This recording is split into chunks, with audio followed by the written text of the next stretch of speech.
Welcome to Skin Side Out, where we uncover the science, trends, and truths behind skin health. Your trusted guide to the world of dermatology. This podcast is for educational purposes only and is not a substitute for professional care by a doctor or other qualified medical professional.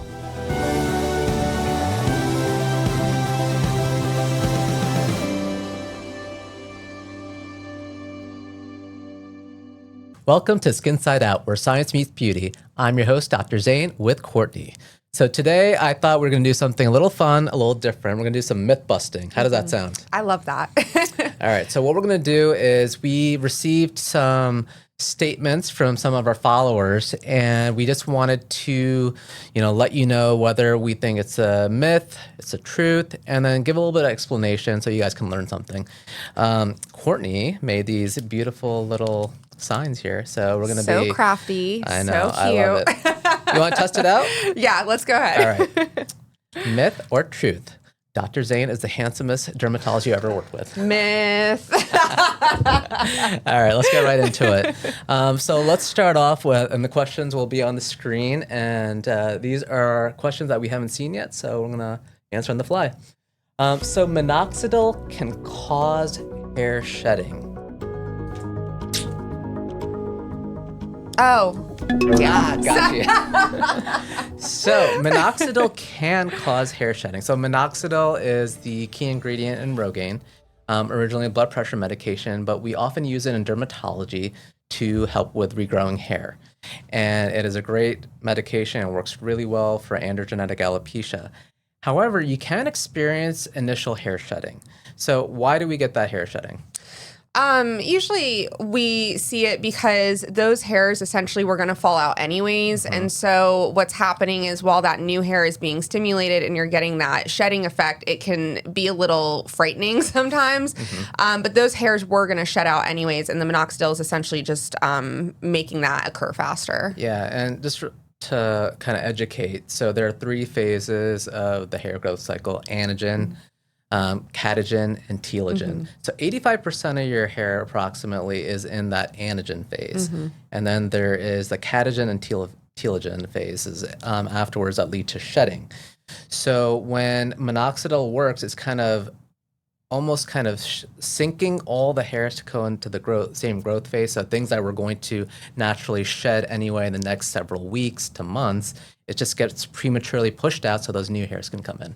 I know. I definitely misread that question because I was thinking about that myth that people that myth that people say that if you stop minoxidil that you'll lose more hair. And that's also a myth because I think it's just stark contrast where you're used to seeing the hair and then it's the hair that you are going to lose anyways because of androgenetic, influences or hormonal. Yep. And so that's also a myth. But. Yeah. So, I never understood this argument. I have patients who refuse to go on minoxidil because they're afraid that once they stop, they're going to lose their hair. But you're going to lose your hair anyway. Yeah, exactly. So you might as well do something. And what we're using the minoxidil for is to artificially keep your hair. So we're almost kind of trying to fight against your genetics and hormones, artificially stimulating. So if you don't want to be bald, just use it. Just use the minoxidil.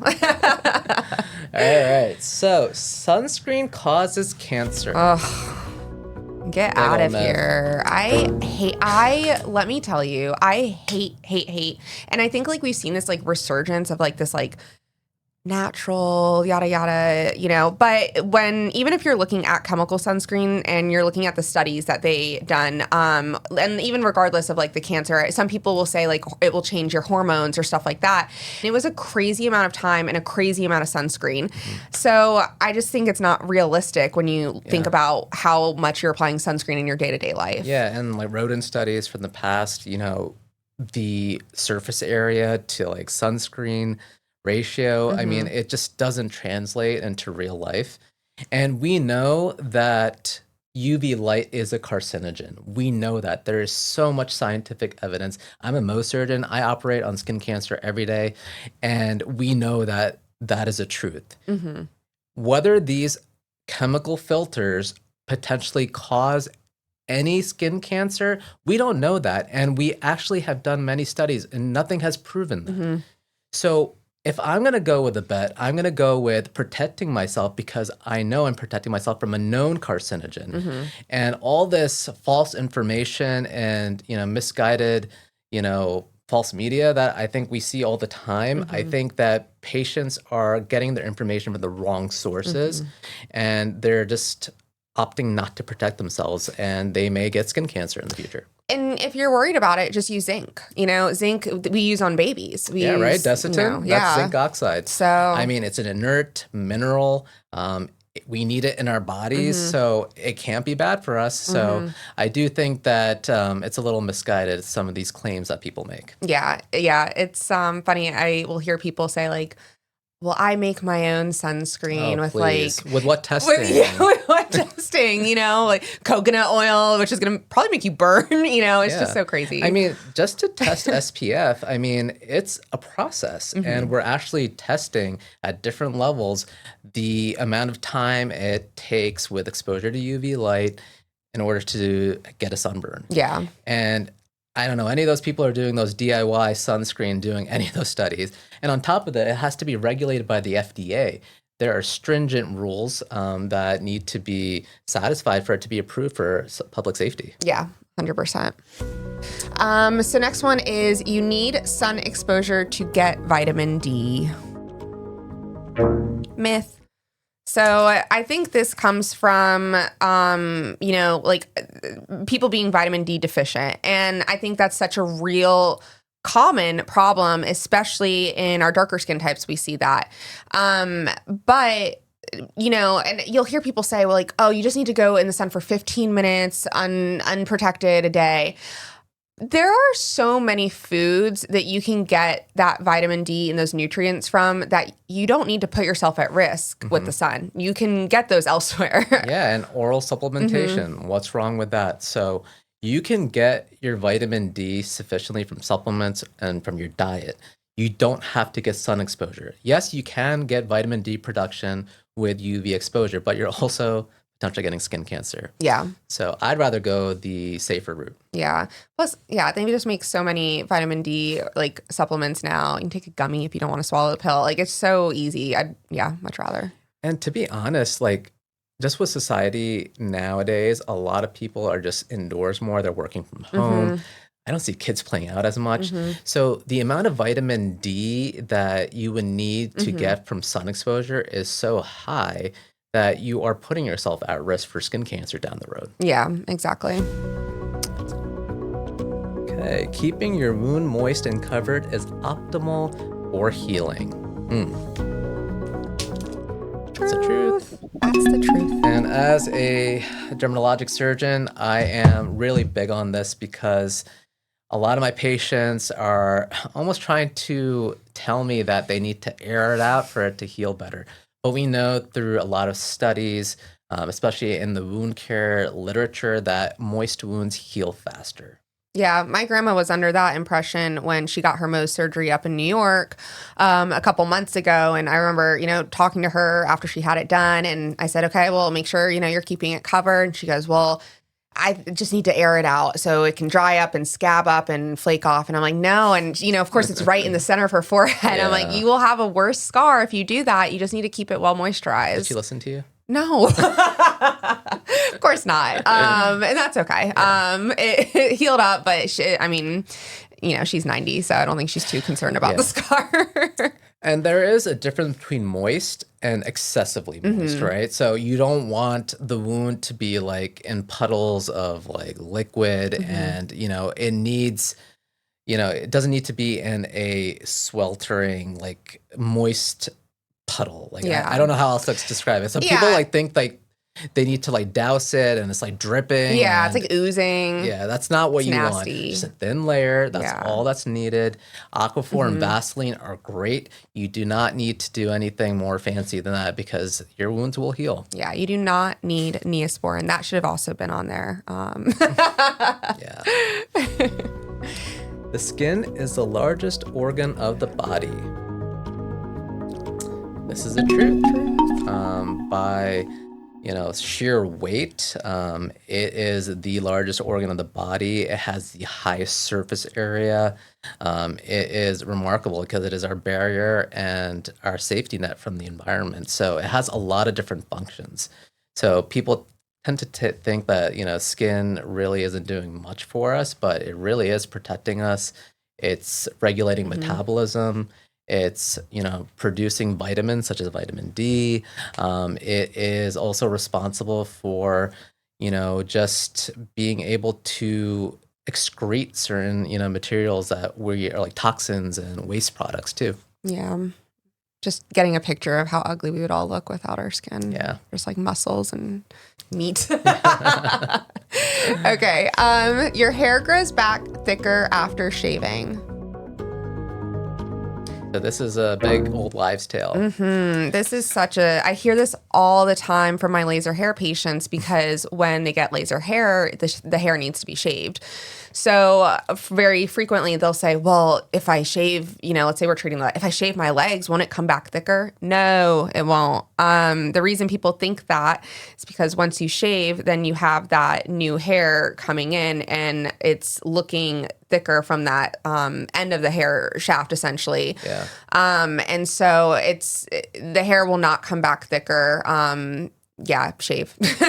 Yeah, I mean, you have to shave, otherwise the laser hair removal treatment won't work.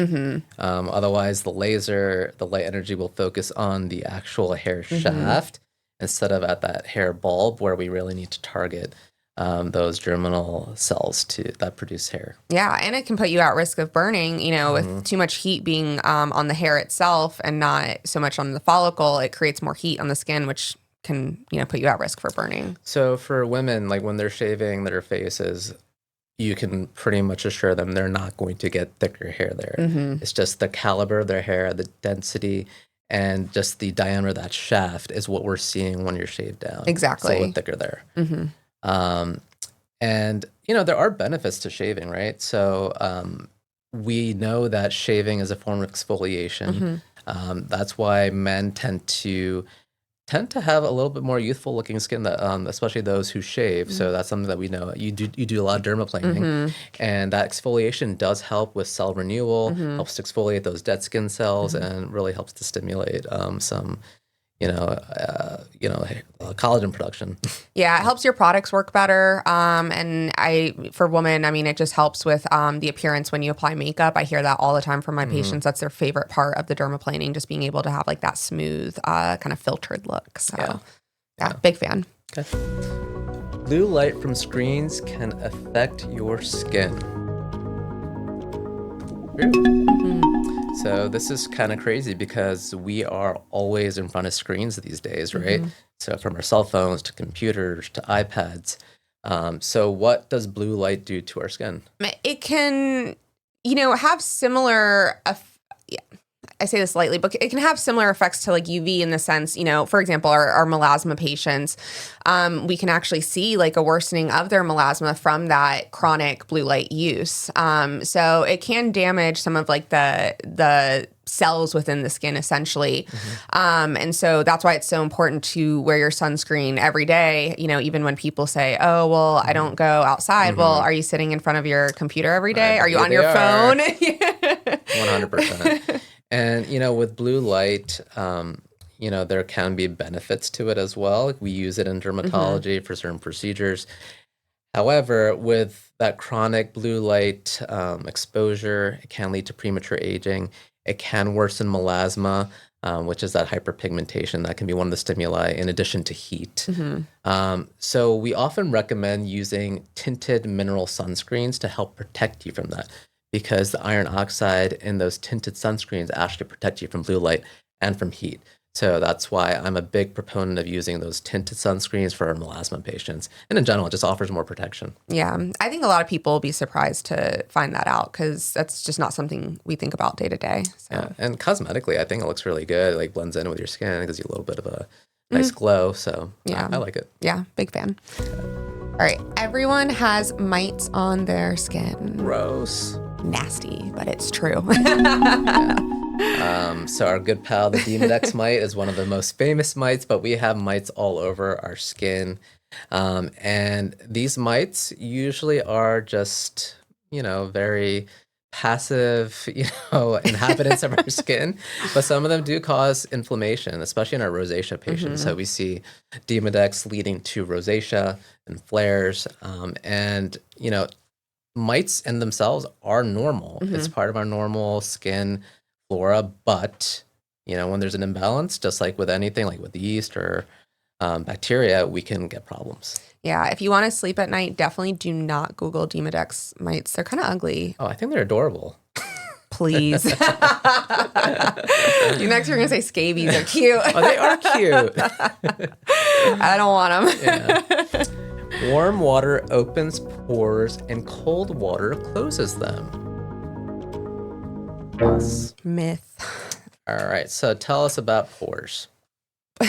This is such a also like an old wives' tale. I feel like I heard this growing up my whole life. So you're always supposed to wash with warm water or hot water on your face, and then splash cool water after. That's always what I heard growing up. But the truth is that the water does not impact the temperature of the water does not impact that. And in fact, when you're using really hot water, you actually risk causing like skin irritation, dehydration in the skin. So we actually don't recommend using really hot water. Like lukewarm water is typically what we'll recommend. But the change in your pores is not affected again by the temperature.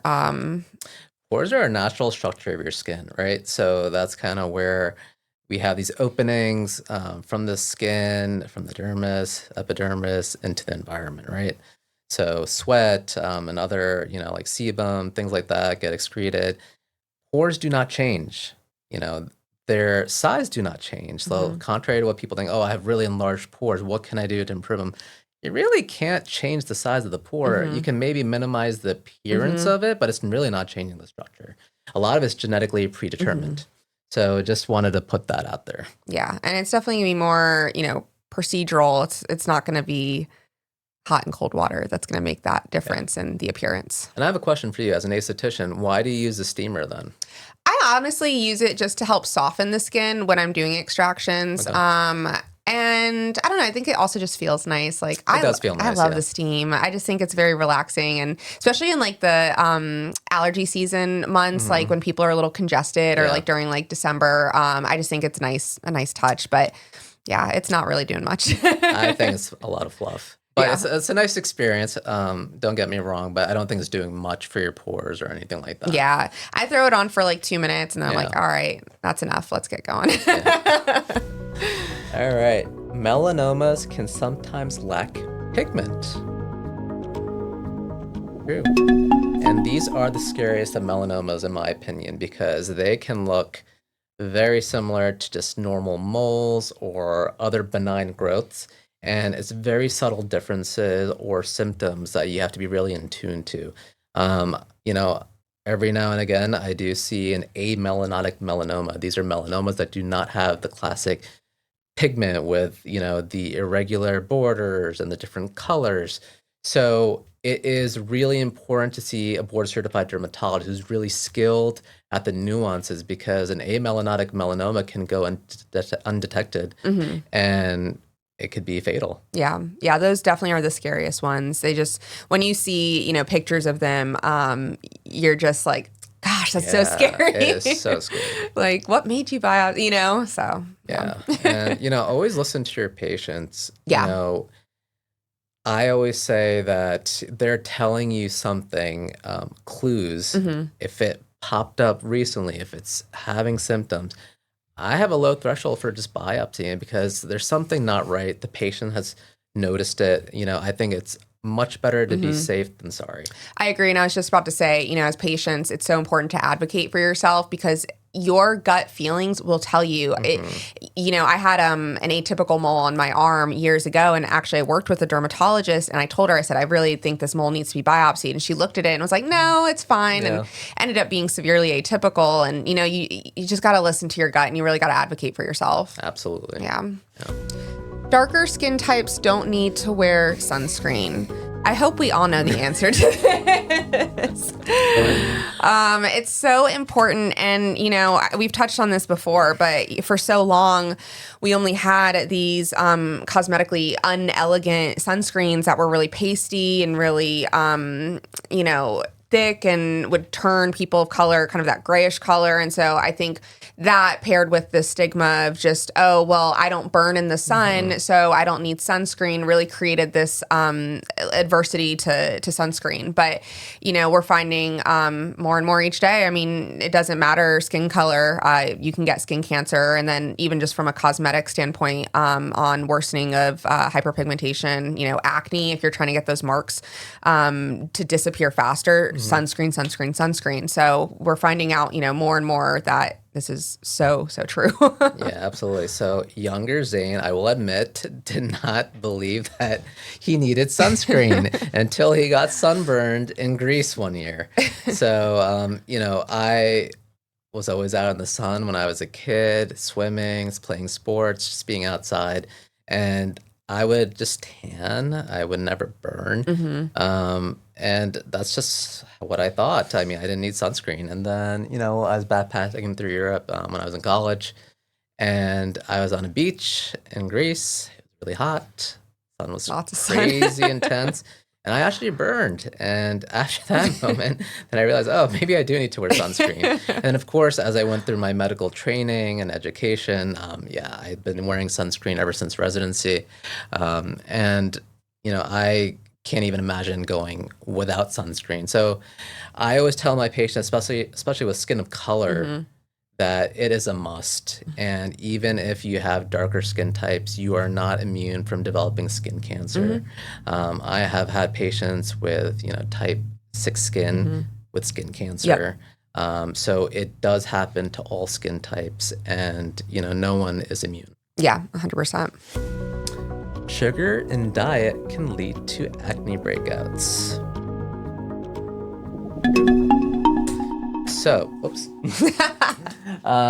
so I think everyone's experienced it at some point in their life, especially if you had acne. I definitely notice my acne getting aggravated with sugary foods, especially the ones that you shouldn't be having, candy, soda, all that bad stuff. But processed foods, fried foods, sometimes dairy, red meat, all these things can be pro-inflammatory and can lead to breakouts. I mean, how about you? Do you notice that your skin breaks out more with sugar? Yeah, I do, especially like on the forehead, or sometimes like I'll get one or two on like the jawline. But it's hard because I don't know, I don't eat a ton of sugary stuff anymore. Yeah. So. And commonly we used to hear like, oh, chocolate causes acne. Well, it's not the chocolate itself; it's the sugar in the chocolate. So I find that if you do enjoy chocolate, like myself, I usually pick the darker varieties because they are lower in sugar content. It has more antioxidants too. So there are benefits to that, obviously in moderation, but white and milk chocolate have more sugar, more inflammatory components. So something to put out there. You can still enjoy your treats, just in moderation. That's right. All right. Using Neosporin or antibiotic ointment is the best for surgical wounds. We just talked. That's so funny because we just talked about this earlier, and I was about to go on like a Neosporin rampage, but I was like, we'll just save that. But I'm glad this came up.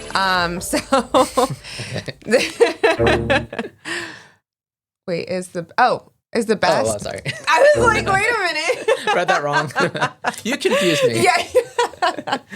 So that is a myth. Neosporin sucks. No, it's just, so many people actually do have a can develop an allergy to the what is it, the neomycin in there, and we see it so frequently that, and even people will use it automatically for like cuts or wounds. And I always say, if the cut is not infected, you don't even need an antibiotic. That's where the Aquaphor, the Vaseline comes in. Yeah.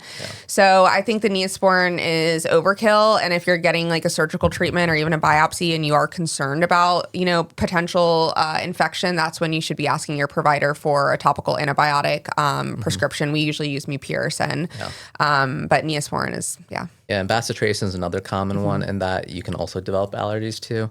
So I always just say that if it's not infected, if it's a clean wound, wash with soap and water, disinfect, and just put on Aquaphor or Vaseline, and you're good to go.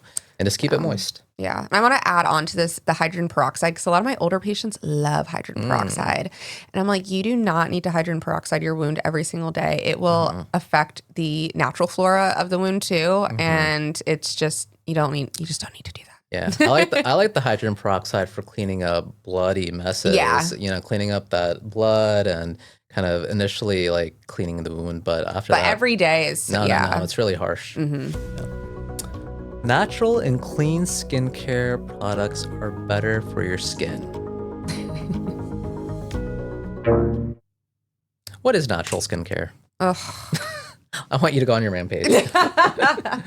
Well, it's just funny. It's just created, again, this whole resurgence of like, I understand people wanting to get back to like the basics of things and, limiting the root cause. Getting back to like cutting out all the extra stuff, right? Yeah. Like all the extra fluff and processed stuff and chemicals or whatever. I get that facade. So that being said, natural is just this term that like is a marketing term, it comes down to that. And it really just means nothing. Yeah, there is really no standardized definition. Yeah. So it's whatever you want to make it out to be. Yeah. And then people demonize the word chemicals. I mean, this entire world. Water's a chemical. Are chemicals. Yeah. They're molecules, right? Like, I don't understand where people are trying to create this class of products. It's just more for marketing, like you said. Yeah. We should be more concerned with the microplastics than the cleanser that you're using. Yeah. So, I mean, natural does not mean better. Remember, like we always, say that poison ivy is natural. Is that better for us? You would not be putting that on your skin. And it's funny because, like, for example, aloe breaks me out, and I can't use aloe. So it's the weirdest thing. But that's plant based. So and clean skincare, like. Again, what is that? What does that mean? Yeah, nothing. Marketing term to essentially make you feel better that you're using something that doesn't have any like additives. But by the way, like preservatives and like formaldehydes and things like that, that's what's protecting the integrity of your skincare. And I want that in my skincare. I don't want my skincare to lose its efficacy or its shape or form, within the week or 2 weeks. Well, not only that, it prevents like growth of microorganisms. Yep, exactly. Bacteria, viruses, fungi. I mean, I am all about having a healthy microbiome, and I don't want to be adding potential infectious agents to my skin. Yeah. So that's partially why it's there. And, I don't want my skincare, like, like you said, like becoming rancid and, unusable. Yeah. So, the preservatives are there for a reason. Yeah, exactly. Acne is not caused by dirty skin or not cleaning hard enough. Truth. Preach the truth. I mean, acne, and I feel bad for a lot of my patients. They come in with their parents and, their parents are like, oh, they're not washing their skin. Parents always say that. And like these kids are often very compliant. They're trying their best, and it's not due to having dirty skin. I mean, there's genetics at fault there. There's hormones. There's, bacteria. There's so many different factors that are going into it. And just some people tend to have that predisposition developing acne, even if they're cleansing their skin, doing all the right steps. So that's why they're here for our help. But it's not due to being dirty. Yeah. Still wash your face. Oh, obviously. yeah, of course. I tell that to my the teenage boys that, sometimes they're questionable. But it's not because of anything that you're doing wrong, especially if you're cleansing and doing all the right things. Yeah. I love this one. This is okay. If a frog pees on your skin, you will develop warts.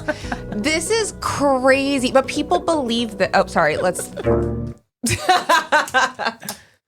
This is crazy. Okay, so kind of like essentially growing up in the South, I heard this like every week of my life. Like people said this all the time.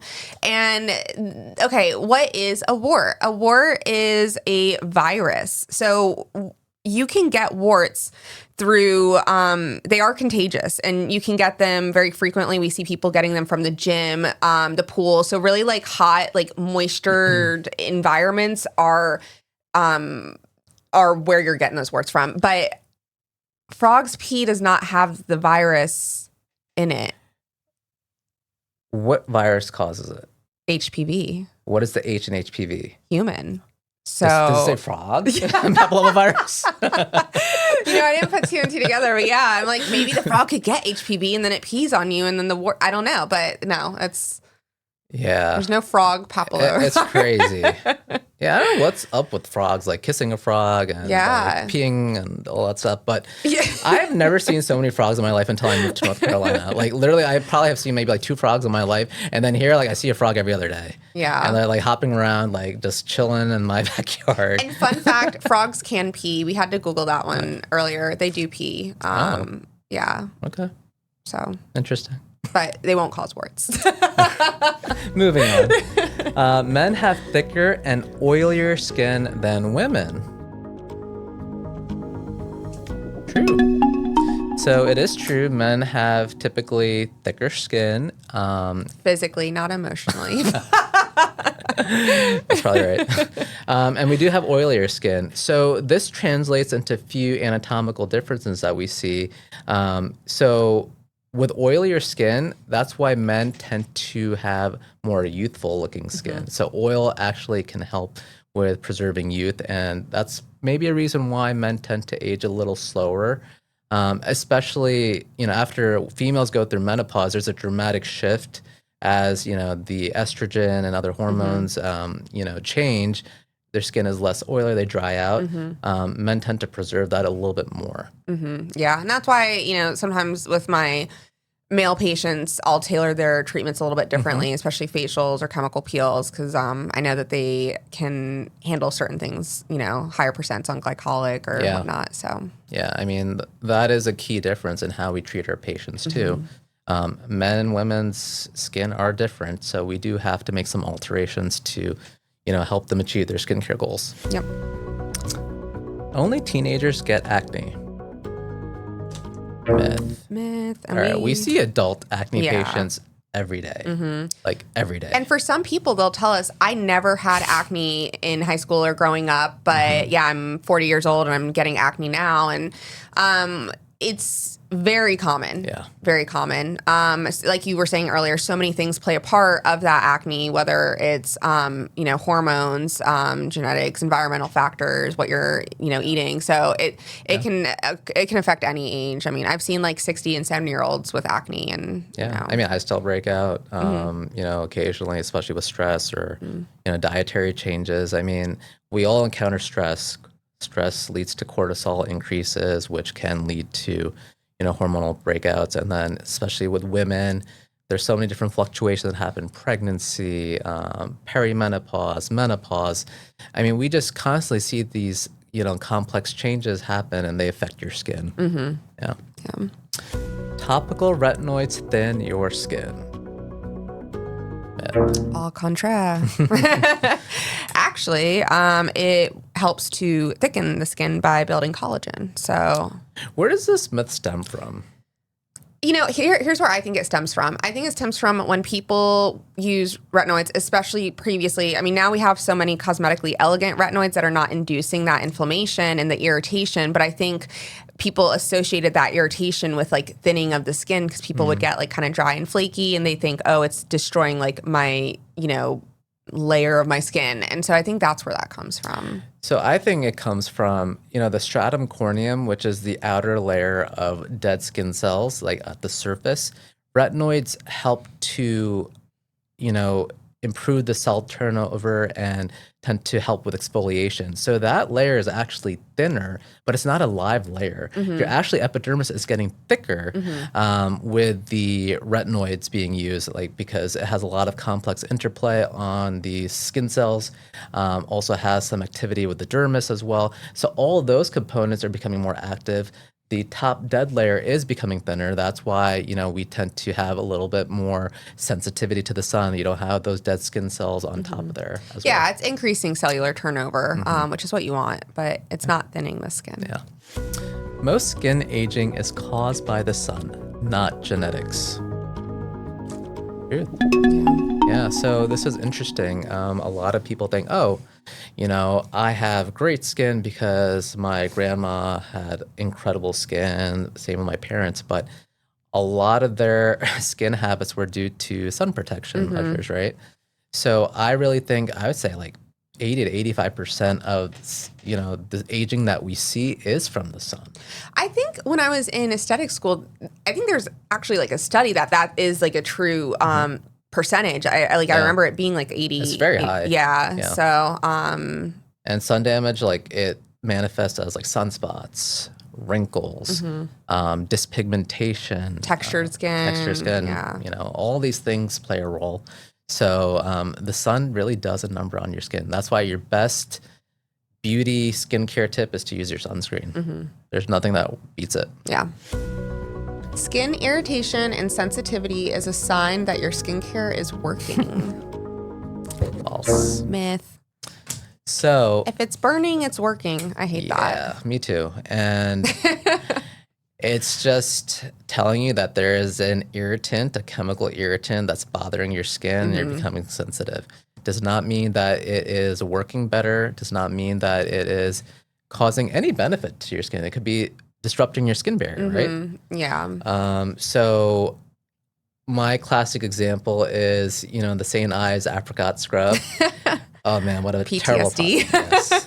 I mean, I'm guilty. I used it when I was a teenager, but those harsh little, pieces Beads. of walnut, Yeah. I think, or apricot pit, whatever it was, it actually irritates your skin, like physically irritates it, and it's jagged and it causes inflammation. So just because you feel that tingling and that, irritated feel to it, it does not mean that it is helping your skin. It can cause micro inflammation. Yeah. And, touching back on about the retinoids, like I said, for a long time, everyone, and I still have my older patients who will say this to me. I just think it's so funny. They'll say, well, I use the retinoid that you gave me, but I'm not peeling and I'm not getting rashy. And I'm like, good. I don't want you to be getting that because they associate with it's working, and we don't want your skin to be in a chronic state of inflammation. What I will say is in the beginning, sometimes using products, there are times where maybe you have to kind of gradually work up to things. So, retinoids or glycolic acid, sometimes when you apply that, you'll feel that kind of sensation. And that's okay, but you just don't want that to be every single day. If you're having that, that's a red flag. Stop. And honestly, I would prefer having a retinoid that does not irritate my skin, does not make me flaky, does not make me look like a mess. Yeah. Because the whole reason is for me to look good, reduce the aging process, help with my collagen production. And ultimately, it's a cosmetic product, right? And if it's making me look worse, I think it's counterintuitive, right? So I want something that my skin can tolerate, I look good, and it's something that I can maintain. I hate when I'm like a red, flaky mess. Yeah. And it's just not a good look. And I don't really want to be irritated. Yeah. Yeah. It's so funny seeing patients back and them saying that. And I'm like, okay, good. So we found the right retinoid for you. And nowadays there's so many cosmetically elegant retinols or retinoids that you can get.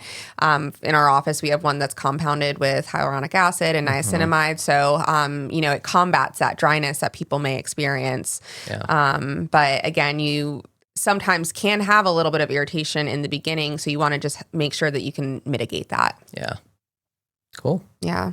That was a lot. Yeah. We ran through speed ran. We did. Yeah. So I thought that was a lot of fun. Yeah. And I feel like it, addressed a lot of common questions we get in the office. Patients are always asking us about these myths or statements that they see on social media, like on TikTok. And I think it's really important to dispel these myths, provide truth, and help our patients as well as the wider audience with their skin health journey. Yeah. Like you said, there's so much misinformation. And, now that the internet has just grown to what it is, I mean, I always say it's such a good and a bad thing. I mean, you can go on there and all the wrong answers can be on a thread and then you're on another and it's like, wait, this is the complete opposite. So I think it's really important to listen to, professionals. Absolutely. And ChatGPT can't give you all the answers. Everyone's skin is a little different. So that's why I think you need to really go to Yeah. someone who understands your skin, understands how skin can differ and how we can treat it and customize it. It's really important. ChatGPT can't do that for you. No, unless ChatGPT grows into like a human and comes and inspects your skin. I don't want to hear it. Yeah. All right. Well, that was a lot of fun. Thanks, Courtney, for joining me. And if you guys enjoyed this format, please let us know. Please follow, like, and until next time, Skin Side out. Thanks for listening. This episode of Skin Side Out is complete. If you enjoyed today's episode, don't forget to subscribe, rate, and leave a review wherever you listen to your podcasts. For more tips, updates, and behind-the-scenes content, be sure to see what fun we're up to on TikTok. Follow us on Instagram and Facebook at Nor Dermatology and Aesthetics. Check us out online at norderm.com. Discover why our patients give us 5 stars on Google. Call us today at 919-617-0717.